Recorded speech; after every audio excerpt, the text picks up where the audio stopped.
Here we are, 5:30 a.m., back in my garage. Episode number 66. It is December 9th. Today's a Wednesday, and it's going to be an awesome day. A little chilly here in California. I hope you guys are doing well in the Midwest and East Coast right now.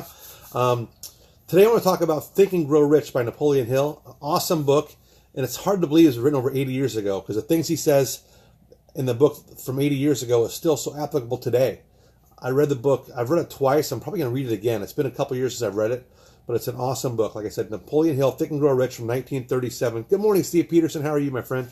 So basically, Andrew Carnegie hires Napoleon Hill to go interview the top 500 businessmen in the world and come back with all their secrets and how they did so well. Good morning, Rex Schlecht. How are you, my friend? So he went out to interview these 500 top businessmen, and he came back with basically 14 principles of how they got so much success. This book has sold over 30 million copies in the last 80 years. So I guess it's been going for a long time, since 1937. So the first, I'm going to go through like 5 or 6 of those 14 principles that really stood out to me. The first one is mindset. And Napoleon Hill kind of talks with a high voice, has an accent from the South. He says, if you can conceive it and you can believe it, you can achieve it. So what that means is get in your head what you really want, believe in what you really want, and then go after it.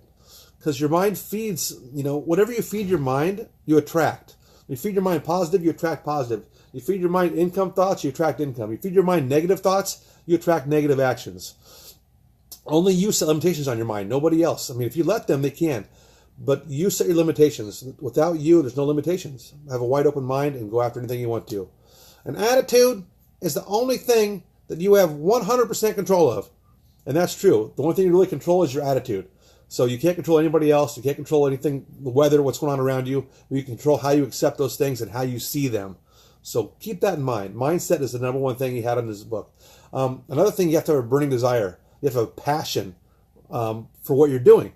So he used the example of burn the ships. The leader Cortez came in. They were outnumbered 100 to 1. They landed and they were getting ready to fight this war. They had maybe 60 ships.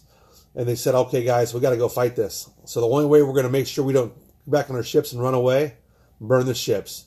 So once you burn your ships, you have no alternative but to go win this war. And they did. They were outnumbered 100 to 1.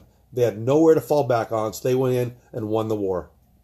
So have a burning desire and a deep passion. That's one of his points also. Another one is faith. To believe in yourself, believe in a higher power. And it's not just believing in it. So you can't just believe in something and hope it happens.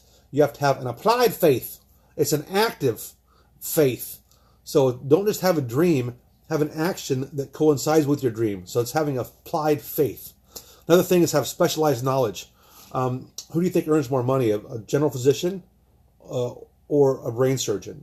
It's one of those, be very specialized and an expert at what you're doing. Not so much general, be as specialized as you can and have that specialized knowledge. Because people who specialize tend to make the most money and have the most respect. Another one is, good morning, Gary Groff. How are things with you, my friend? So another one is organized planning. Get your goals set up and have a series of smaller goals to get to a larger goal. Peter Hernandez, good morning, my friend. Sammy Henson, the Bull, how are you, sir? So have organized planning. So set a grand goal and then reverse engineer it. So let's say, for example, I want to take my family to Australia next year for December, for Christmas. We have other family down there. And plane tickets, $2,000 a piece. It's $8,000 there, and then a house. And so we're looking at probably a $15,000 or $20,000 vacation. So I reverse engineer that. I said, it's not achievable. Well, it is. Let's say I saved $20,000 for that vacation, all right?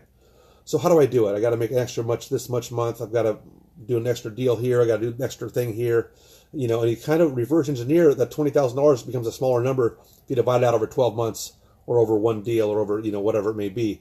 So take your idea and reverse engineer what you have to do. Make your budget, make whatever you have to do, and work it backwards to small goals to get to the one big goal, okay? Another one Napoleon Hill said was mastermind.